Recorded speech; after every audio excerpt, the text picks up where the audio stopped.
All right, Zero, so we're going to do one more wheel spin since we have some time. Zero, are you ready? Yep, let's do it. Let's do it! Ah, spin it! Oh no, it's going to be the one we were fearing. Uh-oh. Okay. So, okay, guys. Yes, we just chose Microsoft purchasing ActiveBliss. However, however, we foresee this being a very long topic. And instead of this being a 3-hour, 3.5-hour podcast, we're going to make this the first one for next week. So we will cover this next week, definitely. But I'm going to go ahead and remove it. And we're just going to spin the last two. Okay? So, Zero, are you ready for our actual topic? Yeah. Let's spin it.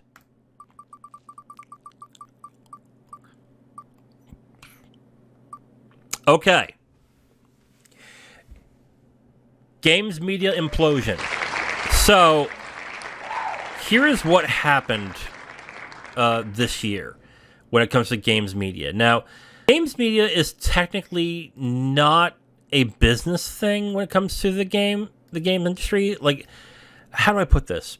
They are an interesting byproduct of the business when it comes to the business of making games. In the 80s, 90s, and a little bit in the 2000s, they were pretty important. And they were important to get, I would say, lesser known titles and more critically acclaimed titles up in the forefront to get good sales. They were important then. After the 2000s, they've become less and less important and less relevant. And it's not just because of how the landscape has changed through YouTube, but of decisions that these corporations and these sites have made, I would say, in the past 10 years, 12 years, I would say. So let's really get down to what happened here. A bunch of people have been laid off or sites have been shut down due to the games media. That's why I'm calling it the games media implosion. I think the biggest one this year was G4. G4 started up in January and it was shut down by October. I think is one of the most stunning downfalls that I have ever seen in a multi-million-dollar backed site and YouTube channel. I was stunned by how fast that went down. I didn't think it was going to last at all. But I thought it was going to be 2 or 3 years. For it to not last after 8 months was incredible to watch. Let's start with that. Zero, what are your thoughts on the G4 grand opening, grand closing? I think really what kind of shocked me was some of the discussions on just how expensive the show was. Oh my god, yeah. You had just like insane budgets for like sets, furniture to put on the sets, and then when they weren't getting enough viewership, they decided to then try to hire other Twitch personalities, and then they would pay these Twitch personalities literally like $200,000 or something just absolutely insane, just to have them like maybe show up like for one time to do like a streaming bit for one of their streaming shows. And it was just like, okay, why aren't you leveraging your actual talent? Why are you so desperate for just grasping at any viewership that you're willing to burn more money that you technically could be using towards better ends, but yet you're going to pay like Pokimane or Amaranth just $200,000 to show up like for a segment for like 20 or 30 minutes. Yeah. I remember hearing Amaranth was offered a lot of money to be on there, and she was not only on there, that was the one where she was in a bikini throughout the entire time, correct? Am I right? Yeah, on that? a very, very skimpy bikini and hiding in a ball pit. Yes, okay. And that also highlights another problem that G4 had, is that I think they had a clear lack of direction, and when things weren't working out, they would pivot almost every single time. Like, let's call it what it is. They went full social justice in this aspect, even to the point where they were shaming the way G4 was. They were saying, we're going to do G4 again, but we're going to do it the right way. We're not going to have all the risque jokes and all that stuff, not realizing that that stuff was the reason why it was successful in the first place. So, and then when that wasn't working, and I think we can all discuss what led to that not working, and that was the whole thing with Frosk, calling out probably a couple of people for being sexist, which, to an extent, I'm not going to... Okay, God, I guess we'll go over it, really. So basically, Frosk had a rant about sexism in gaming, and she complained that people were annoyed with the fact that she wasn't as bangable as Olivia Munn, and stuff like that.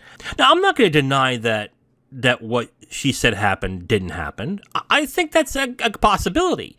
And that hurts, you know? I can understand why that hurts.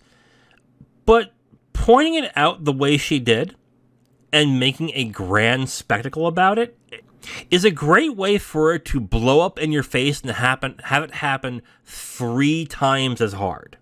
I guess I don't know. I guess to a certain extent, I can understand that maybe pointing it out would not be such a bad idea, but you would...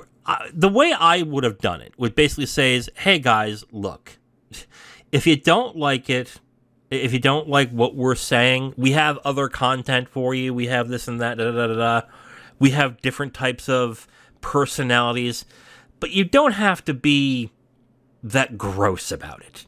You know? Like, be a more conciliatory. When you become more aggressive about it, is when those type of people will just do it harder, do it more, and do it worse. Which is exactly what happened. And then you have the aspect as well where people who you weren't talking about are going to think, oh wait, you think I'm capable of that? Well, fuck you. I'm not watching. And you said don't like it, don't watch. Guess what? I'm not even going to watch. I'm not even going to give it a shot. Fuck you. And that's, I think, exactly what happened in this. Like, again, would I say that Frosk's rant killed G4? No. But it definitely sped up the process, I think. Oh, yeah. It was definitely pouring a giant can of gasoline on the raging fire. Right. I will not blame Frosk specifically for it closing down. This was management.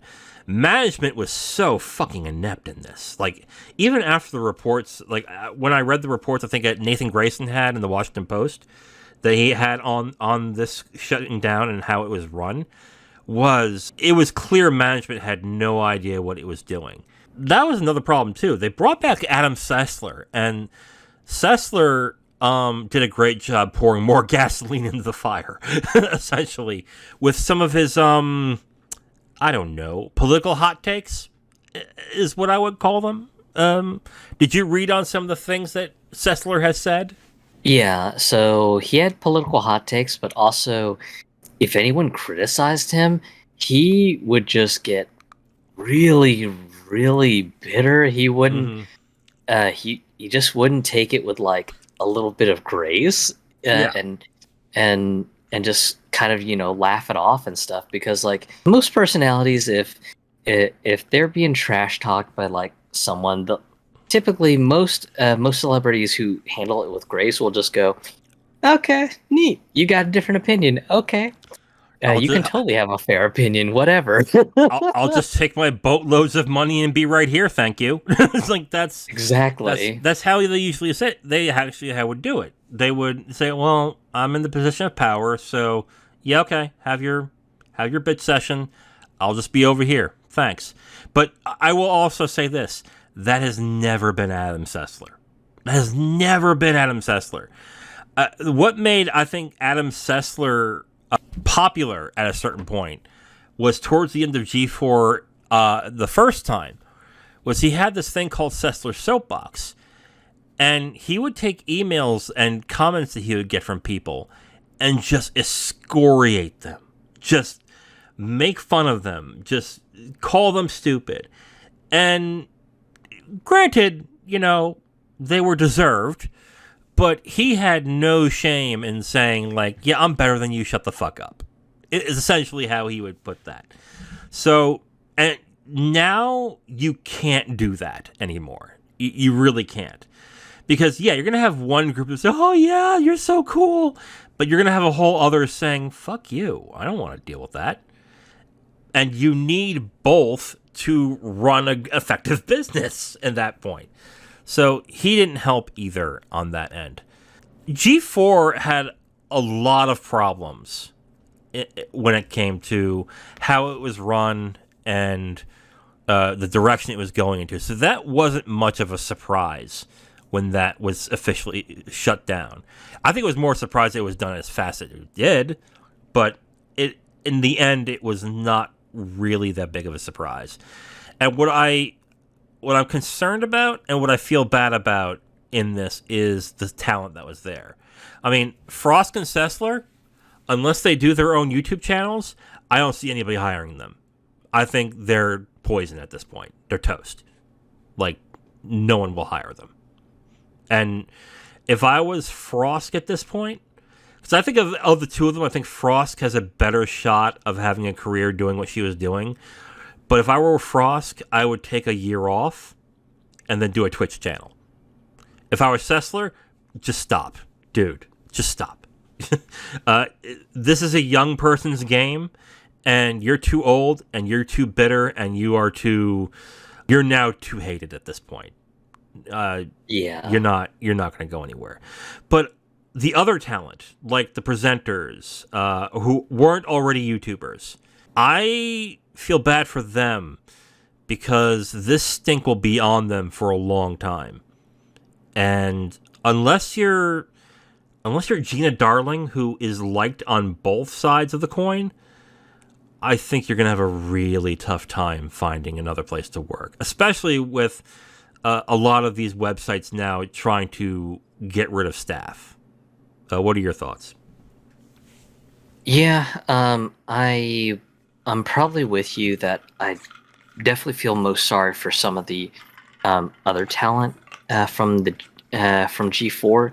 They are probably going to have to try to do something to wash the stink of G4 off of them and make sure that, whoever decides to pick them up knows that, hey, yes, I was part of G4, but, maybe they might have to say something like, but, I was behind these segments. I did not have a segment with Adam Sessler or Frost.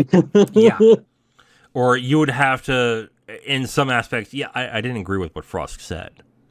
And if you do, and I know some companies are like this too, they're going to say, okay, then you're going to have to make a public statement saying so. Otherwise, we were not going to hire you. And that in itself is not good. That's not a good position to be in. I think, honestly, and I'd hate to say this, I think a lot of that talent is probably no longer in the gaming industry. I think that's it. Either they'll go and do something else, or they'll find new jobs doing something else. I think they're done, and that's sad. Another thing that's done are a lot of games journalists. A lot of sites had a lot of layoffs this year. Fanbyte, a site that I honestly never even heard of until this year, got gutted by Tencent this year, and they fired staff without warning. IGN, right before the Game Awards, had layoffs, which the timing of that was interesting. It was Ziff Davis that was doing the layoffs, and it just so happened to be that when IGN started laying off people. Who else laid off? I think Game Informer laid off a bunch of people. Who else? Yeah, and I think Game Informer's down to a skeleton crew of like either 3 to 5 people or something. And they're still doing a magazine for some reason? Like, Yeah, I was just like, I honestly feel sorry for the skeleton crew there because they're probably way overworked at this point. Yeah. Polygon, I believe, also I believe Polygon also laid off some people. Kotaku will probably lay off as well, especially with how much they pay for their staff. That's bound to happen at some point. Yeah, and speaking of Kotaku, there was one person whose loss really, really hurt me the most, but it was because he had passed away from health issues, and that's Oh, Mike God. Fahey. Yeah. Just he had unfortunately passed away due to health complications, and he was one of the old hat Kotaku people that I quite liked, mostly because he had the fun the fun snack taku segment where he would just kind of go out and find like some of the wackiest fast food stuff, and he'd go, "Yeah, okay, this thing's a little gimmicky. Okay, this thing looks totally fucking weird, but holy shit, it's actually kind of delicious." And then he had a segment called Toy Taku where he would kind of like check out and evaluate some of the toys and collectibles in the gaming sphere and everything. But unfortunately, he passed away this year, and that was a very, very sad loss to see in the games journalism industry. Yeah, and after Schreier left Kotaku, that was really the only writer I think that anybody knew of and actually liked, for the most part, in Kotaku. And since then, their view count has been going downhill, like, even more than it usually has. So, yeah, like... Yeah, and Steven Totillo also left Kotaku as well. He's over at Axios now, if I remember correctly. Right. And that's another thing that... And you know what? I will say this. If you are a talented writer, I have zero issues you going from a site like Kotaku and going into like a mainstream site like Axios or the Washington Post or Bloomberg. I have zero issue with that. My issue are the writers who go from writing articles to then working for gaming studios. Those are the ones where I'm like, like that's a little suspect. But then on the other hand, I don't blame them, because on that point, like, these places pay shit. And they essentially, especially IGN and GameSpot, they churn out their staff like crazy to a certain extent. And the layoffs are not something that's a different thing. What they do, basically, is they have writers who write the same things all over and over again. And when they reach a certain age and they start demanding more money, they let them go and they get somebody out of college. And that's it. And the thing is that the audience that watches and reads their stuff doesn't care. They don't care. So if you're a writer or a presenter or a streamer or something of some talent, at that point you got to do what's best for you and not be so loyal to a company, and just either go out on your own or go someplace that will pay you well. And I completely understand that. And that's going to be the problem with these sites at a certain point. Because, yes, I've heard Kotaku pays well, but they don't have the views they used to. And when that's a problem, and they're not getting the views and the advertising is not going well, they're going to start laying off people, I would say sometime around the middle or end of next year. I'm expecting that to happen. I think Polygon's going to get shut down at some point. IGN and GameSpot are going to start laying off more people. I think that's going to happen. And that's also because people tend to watch more YouTubers than they do IGN or GameSpot. The only time I ever hear anybody talk about a video on IGN or GameSpot is when they say something stupid. That's it. That's the only time. Like, the review of Days Gone and the review of Dead Cells are from IGN are the only two that I remember from the past 10 years. And because one was stupid and the other one was controversial. That was it. Those are the only two. The quality in these sites hasn't grown with the audience. And the audience are finding other ways to get that content. And it's YouTubers, essentially. What do you think? I think YouTube news commentary has really changed up the game, especially with channels that release daily content.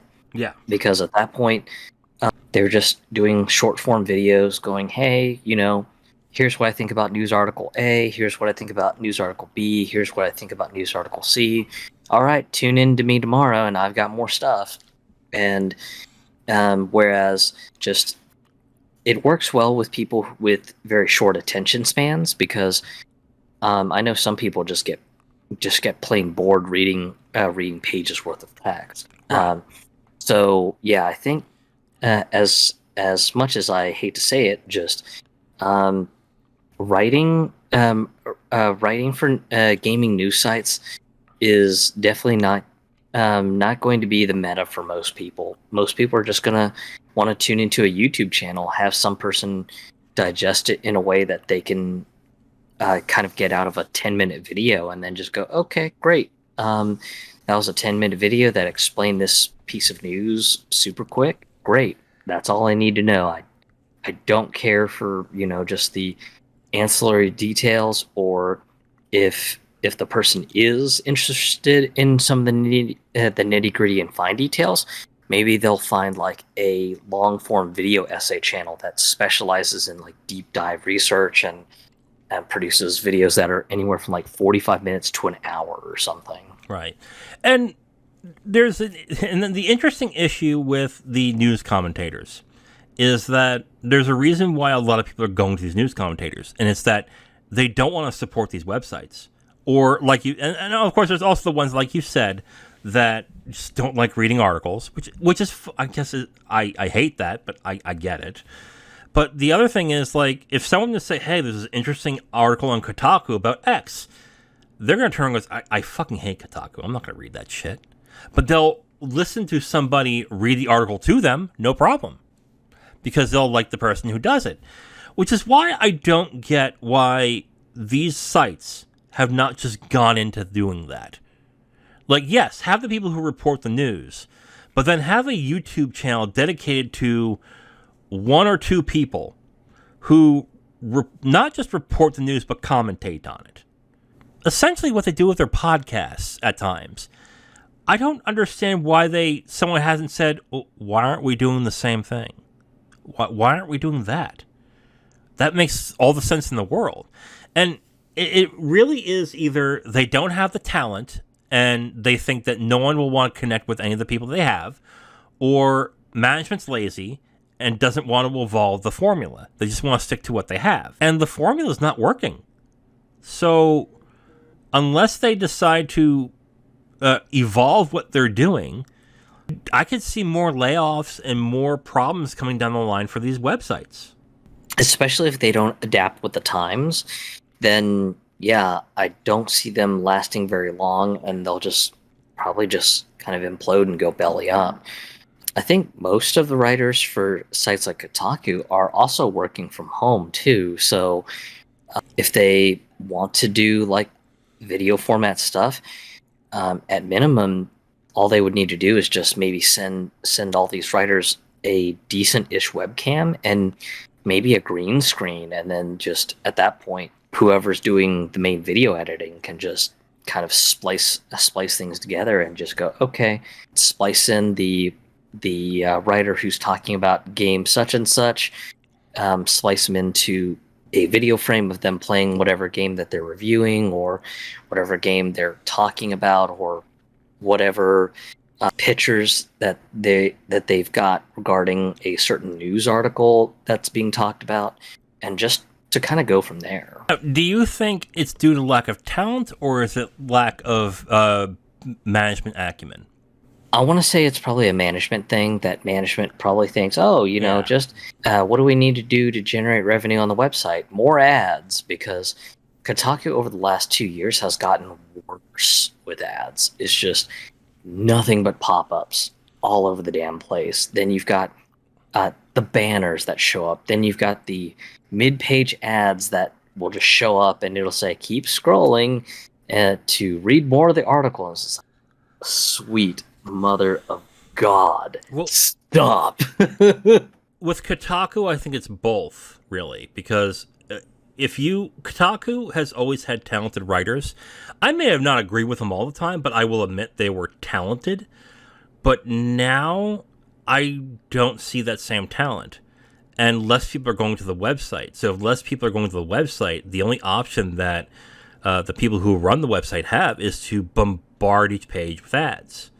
And hopefully something will hit when that happens. So I think with Kotaku specifically, it's both. It's a lack of talent and a lack of good talent, and management not doing such a great job hiring new talent or making their website more desirable to read.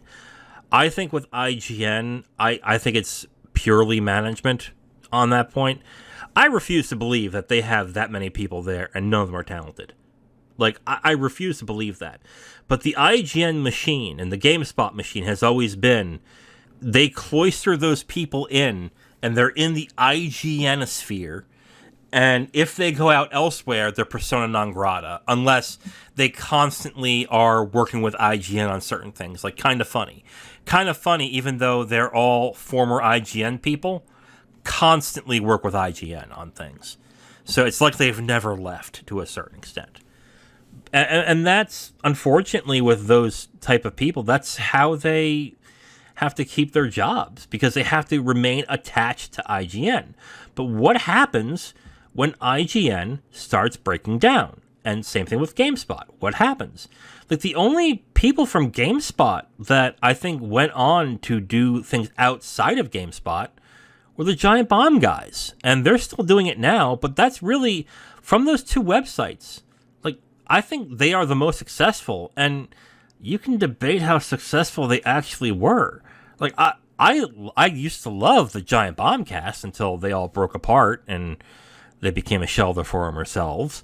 Even I can say, like, without GameSpot, like, I don't know, like, they were successful to a point, but I still came away a little disappointed with how everything turned out and how everything ended with Giant Bomb to a certain extent. So I don't know. I don't know. Like, I'm looking at games media, and this year I think is the beginning of the end. I think in 5 years, maybe a couple of these big sites will be up. Maybe IGN and GameSpot will still be there, but Kotaku, Game Informer, Polygon, like sites like that, I think they're gone by that time.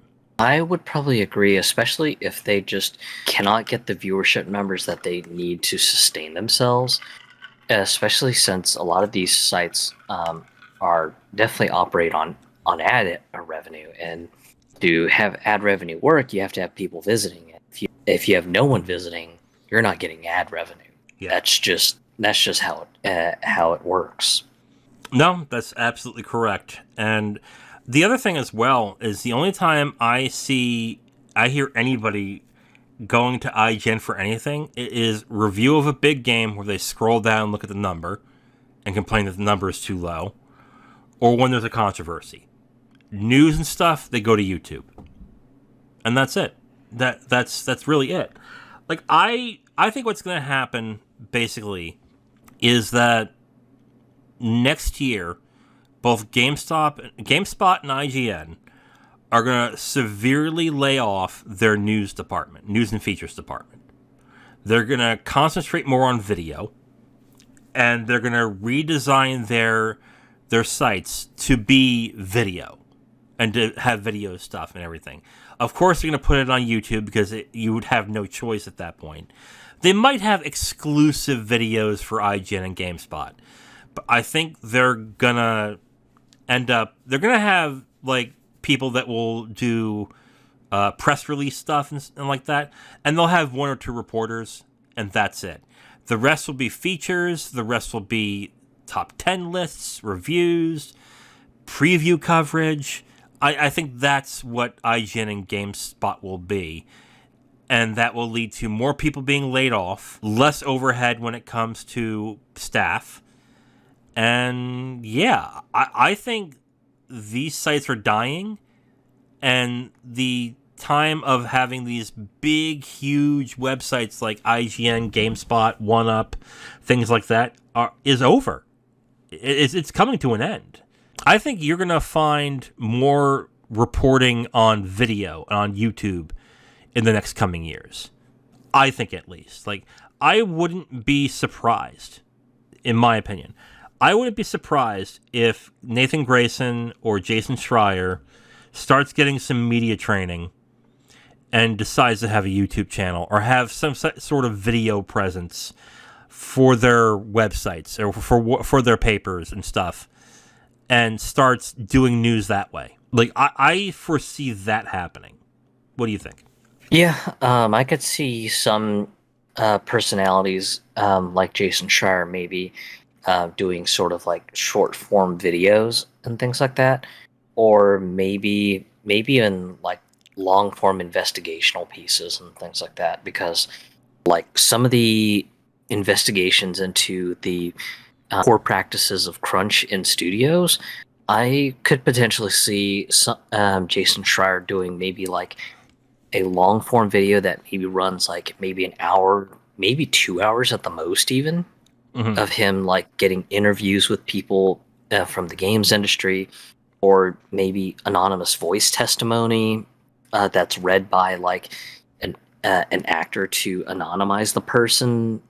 So I could potentially see something like that. Yeah.